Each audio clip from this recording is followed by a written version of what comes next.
Hi, I'm Jasper Laster, and I'm doing my project on drugs that boost brain power. Just an overall review of drugs that boost brain power. They are almost everywhere. Some are much more efficient than others, while some have no real scientific basis or use.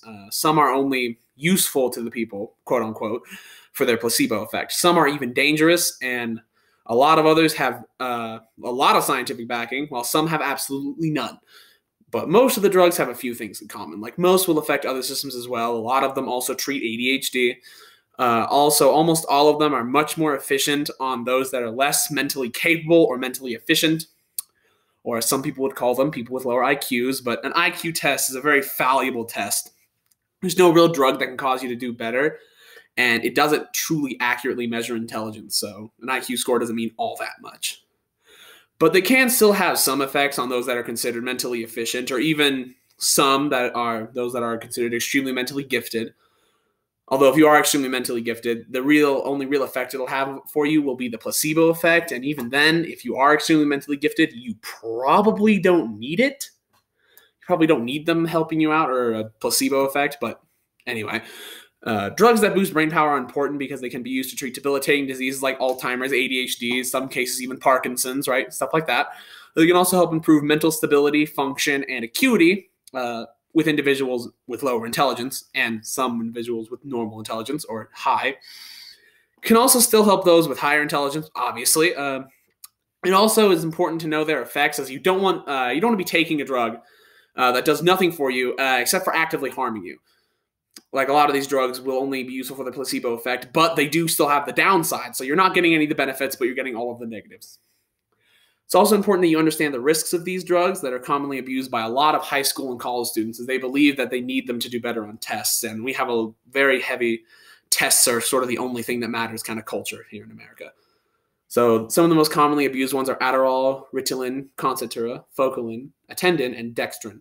These are commonly abused because they are ADHD medications, or very commonly found ADHD medications.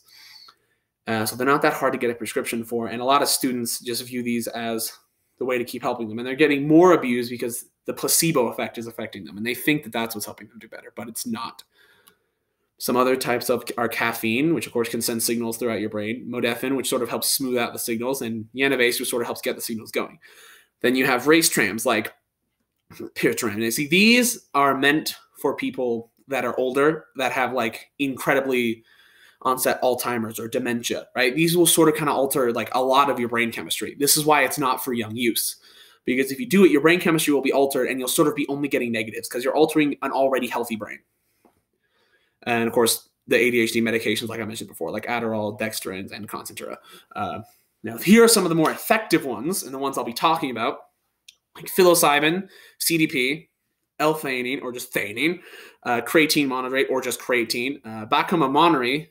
This is actually a Indian herb, which has sort of been recently arriving onto the scene by sort of research. It also helps the brain process information faster because it helps the dendrites grow, or the branches of the nerve cells.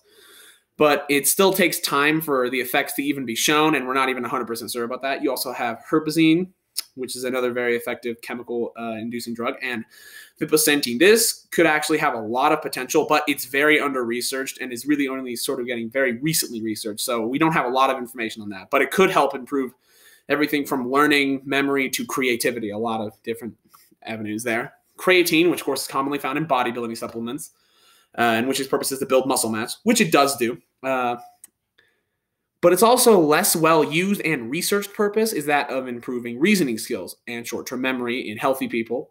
Of course, it also does this by increasing the ATP levels in the body, which is the cell energy. This is able to be used by the muscles. Like, for example, the cell energy is how they repair themselves quicker, and that's how you gain the muscle mass, right? Or it can also help you work out longer because the cells have more energy that they're using. That's how it helps increase muscle mass. Same basic principle for neurons. Your neurons are able to kind of sort of a little bit like repair themselves, are able to do more pretty much. So your neurons are able to perform faster and are able to help improve your short-term memory and reasoning. That's why. It's also the safest drug here, as it's commonly used. It's not that dangerous, and it's also commonly found. It also helps treat conditions like Alzheimer's, Parkinson's, epilepsy. This is just to name a few. It also can treat Huntington's, some types of strokes as well. It just treats a whole lot of different things, like motor neuron diseases as well, because it affects the whole body. And then you have psilocybin. which of course has been barred from study for quite a long time. But before that, it was allowed, and now it's sort of allowed to be studied again, and even allowed to be integrated into modern use, where before it was sort of allowed all the time. But with a lot of modern day studies, which is what I'll be focusing on, it really helps them deal with mental trauma or mental blockage, as well as the variety of other mental conditions that people are sort of forced to confront themselves in out-of-body experiences to deal with. It also helps show to improve creativity or more out-of-the-box thinking skills at smaller doses. It can sometimes do this by just a general improvement, or at the higher doses that cause the out-of-body experiences, they can get like a spark of inspiration. It can also really help people deal with underlying mental issues that may have been affecting them for years, like anxiety that they just haven't been confronting. But of course, these whole out-of-body experiences can also be the reasons they have a bad trip, which causes them to have more mental blockage, then to become more freaked out, less creative because they're stuck in their old ways even more, and they never want to try the drug ever again. And so it pretty much has the opposite effect of what they were going for. Also, it's completely non-addictive. Huperzine A, which is a very new chemical found on the market, which can be extracted from the Chinese club plant or the Firmos plant. Although it can be made in labs, it's also referred to as L-Theanine. It's mainly used to treat Alzheimer's and other types of dementia. It does this by improving memory and mental function, which is caused by increasing the amounts of acetylcholine, which is what makes up your neurotransmitters. Actually, it makes up your chief neurotransmitters, so it affects a lot of different things in your body. For example, obviously memory, learning, all that sort of things. But it also affects things outside of your normal body, like in your autonomic nervous system or your peripheral nervous system, which is why it can also be used to treat a variety of muscle diseases. Huperzine A also has some negative effects on dizziness and inability to sleep, as well as high blood pressure and slower heart rate, because it dilates the blood vessels. So this can actually be dangerous if you have heart conditions. And then you have theanine, which is an amino acid that's commonly found in tea and some mushrooms. This is one of the more naturally occurring ones. It also helps improve mental function and treat problems like anxiety, mental impairment, and stress, along with others. It really helps people pay attention and sort of just focus more, which is why it's common in college students, and also why it's widely available to treat ADHD, which is how college students get their hands on it. And they also believe it's important for them to do well on tests, because concentration is what a lot of students believe to be their number one lacking attribute. Theanine is also very similar chemically to glutamate, which is the neurotransmitter in your brain. And of course, glutamate is one of your central nervous system, so it's sort of just in your brain, and a lot of your brain synapses release the agent. It sort of helps the electrotransmitters move faster. So at its best, it's able to mimic the effects of glutamate, which sort of means like your brain is sort of kind of using more glutamate at once than it would naturally be able to. But sometimes it blocks your natural effects of glutamate. So it doesn't do nothing. It actively hinders what you're trying to improve. CDP-choline or acetylcholine, or as I'll just be referring to it as CDP throughout this whole thing, is made naturally in the brain. So this is just a natural brain chemical that's being injected into you. It's used to boost other chemical processes in the brain, like production and maintenance of a lot of other neurochemicals. For example, psilocybin, which is essential in the production of acetylcholine, which, as I mentioned, is a chief neurotransmitter in almost everything in your body. So it affects things from memory to the ability to think, creativity, to just learning overall. And learning is one of its most effective things that it does, which is why it has such a high abuse rate. Because not only are they abusing it in tests, they're also abusing it in class because they think that it'll help them learn more. And in most cases, it will. But it's also kind of dangerous because it can, while it helps treat a myriad of problems like schizophrenia, blood flow problems in the brain, eye disorders that can lead to glaucoma, it also has a lot of more dangerous things. Like obviously it can mess with your brain chemistry, and you can maybe even develop conditions like schizophrenia and blood flow problems. Here's some images and how theanine works and how it sends the dopamine into the vessels. And here is how acetylcholine works on the right.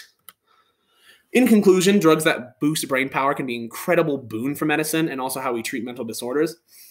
But it also has a tremendous effect for abuse. People will use it to get a leg up in their tests, which is why it's very common in college and law schools, especially if those college and law schools have grading on a curve where you're actively competing with all the other students in your class.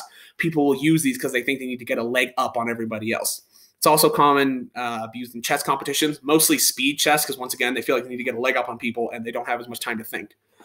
While most of these drugs are available to help with ADHD, which is why they're so helpful and why they're also more widely available than some of the other drugs you might see, because ADHD medication is not quite so restricted and it's not that hard to get prescriptions for some of these. While some are more, some are not. This also goes to show how people can be far more careful when they use these drugs, as it can really just end up with you just having a bunch of negative effects and no positives wearing it out. And all you're left with is just bad conditions, and all that's left is just the placebo effect helping you.